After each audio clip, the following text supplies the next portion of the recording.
Welcome to The Explainer. I am absolutely thrilled to be guiding you through today's fascinating historical journey. If you study history long enough, you start to notice this recurring pattern. Human thought rarely just sits still in the middle. Instead, it acts like a giant pendulum, constantly swinging back and forth between two wild extremes. Today, we're going to dive into one of the most dramatic pendulum swings in the entire history of Christian theology. We are going to look at how a hyper-optimistic movement known as classical Protestant liberalism emerged, completely crashed into reality, and then triggered this massive tradition-heavy reaction, swinging back in the exact opposite direction. Here's a quick map of our explainer today. First, we'll cover the rise of liberalism. Second, the strengths of the movement. Third, its weaknesses and eventual collapse. Then, we'll watch that pendulum swing back to the Oxford movement response. And finally, we'll wrap up with the key figures at Oxford. All right, Section 1, the rise of liberalism, the swing toward optimism. Let's jump right into this first swing of the pendulum. Now, this movement didn't just pop up out of nowhere. It actually began as a major pushback against the massive evangelical strength and the intense revivalism of the 18th and 19th centuries. To really get inside the heads of these thinkers, you have to understand one absolutely crucial concept, and that is immanence. Classical Protestant liberals essentially shifted their focus entirely away from a transcendent God, a God who was distant, high above, and wholly other. Instead, they leaned hard into God's immanence. They believed God is right here among us, actively breaking through into our present world in two primary ways. First, through the natural world itself, and second, through the progressive workings of human society. In their minds, whenever society was progressing and bettering humankind, that was literally the divine God working through human social groups. So what does this all mean for their actual theology? Well, their worldview was essentially driven by idealism. They believed the world was deeply rational and shaped by a divine mind. And because of this, they saw a seamless continuity between the divine and the human. They were, without a doubt, supremely optimistic about the future. An original sin? No way. They completely denied the concept. Sure, they'd admit people make mistakes and do bad things, but the idea of a deeply ingrained, fundamentally sinful human nature, they absolutely rejected it.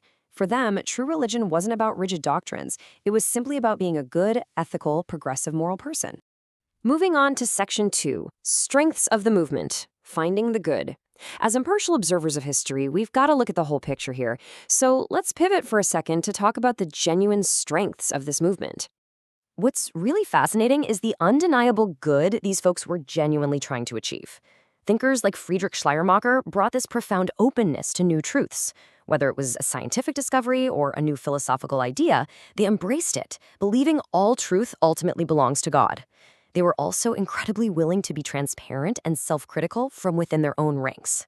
Plus, and this is a big one, leaders like Walter Rauschenbusch really championed what became known as the social gospel. They had this fierce, deep-seated concern for the poor, the outcast, and the marginalized. They wanted to practically help people right here, right now. But Section 3, Weaknesses and Eventual Collapse, the crash into reality. As we all know, history is often pretty unforgiving to extreme optimism. Let's see how this highly idealistic movement fatally collided with the harsh realities of the modern world. The theological critiques against these thinkers were incredibly severe. Critics pointed out that by obsessing over God's immanence, they completely lost the biblical view of God's transcendence and sovereignty.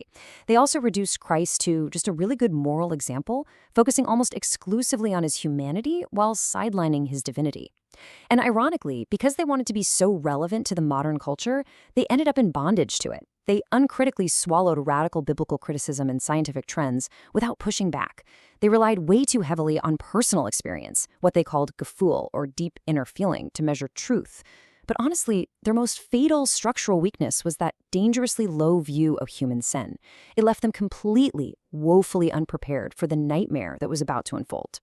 Let's put this into perspective and look at the tragic irony of it all.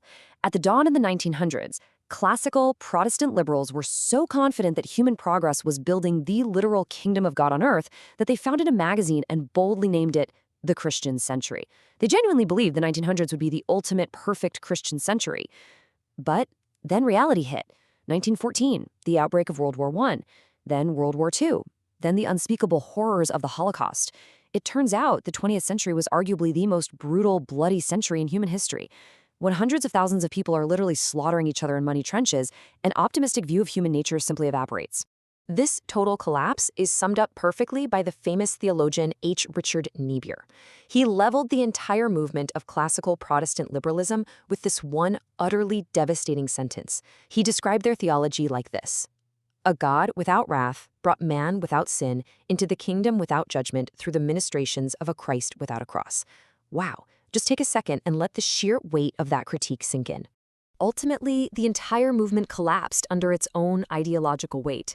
Even secular historians and liberal scholars of the era eventually looked back at this movement, the one that started all the way back with Schleiermacher, and labeled it as completely and utterly bankrupt.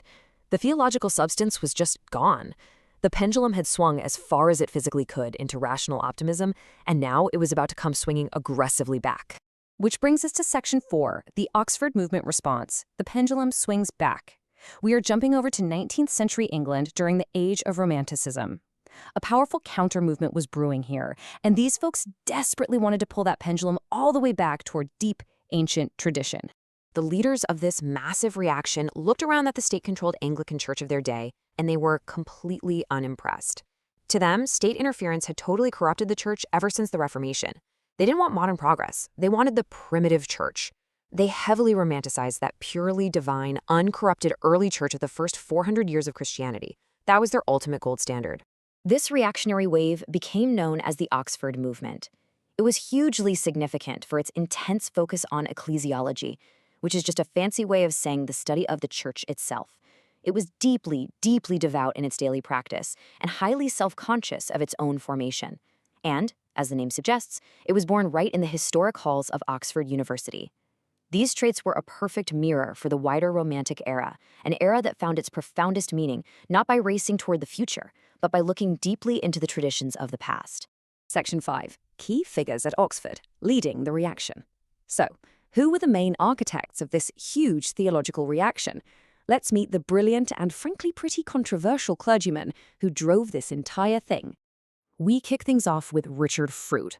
He was an Anglican priest who wanted a church revival so badly, but definitely not the loud, modern tent meeting kind. He demanded 3 incredibly rigorous traditional requirements to get back to that primitive church. Number 1, reinstitute strict fasting. Number 2, enforce clerical celibacy. Yep, he argued ministers absolutely should not be married. And number 3, revive a deep reverence for the early church saints. He essentially wanted to leapfrog right over the Protestant Reformation and land squarely back in the ancient past. Next up, we have the great poet and preacher John Keble. Take a look at this date, July 14, 1833.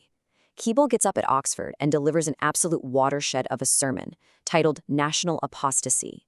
In it, he boldly, publicly demands the complete separation of the church from all state and national control. But here's where it gets really interesting. As Keble started formulating his principles, his theology started taking on a very specific flavor. For example, he taught that salvation comes exclusively through receiving the body and blood of Christ at the Eucharist. Let me pause and ask you right now, does that sound Catholic or Protestant to you? Well, if you guessed Catholic, you hit the nail right on the head. Keble also argued heavily for apostolic succession. This is the belief that the Eucharist can only be validly administered by priests who can trace their specific ordination lineage all the way back to the Apostle Peter. Think about what that meant. He was entirely delegitimizing the surrounding Protestant denominations like the Methodists, Baptists, and Presbyterians. For a 19th century Protestant to be preaching this, it was incredibly disruptive. And finally, we have the intellectual powerhouse of the whole group, John Henry Newman. To push these highly traditional ideas straight into the mainstream, Newman launched a publication in 1833 called Tracts for the Times. Now, these weren't just little breezy pamphlets. These were serious, heavy, academic theological treatises. And as he kept rating them, Newman began sounding less and less Protestant. Eventually, he steered the entire movement and his own personal life right into the Roman Catholic Church. And that brings us to the end of this massive historical swing.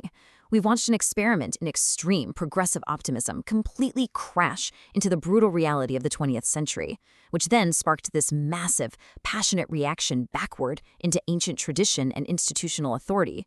So I want to leave you with this final thought to chew on today. As this giant pendulum of history swings back and forth, does human thought ever truly find a perfect balance between rational optimism and ancient tradition? Or are we just destined to forever react to the extremes of the generations that came before us? Thank you so much for joining me for this explainer, and keep exploring.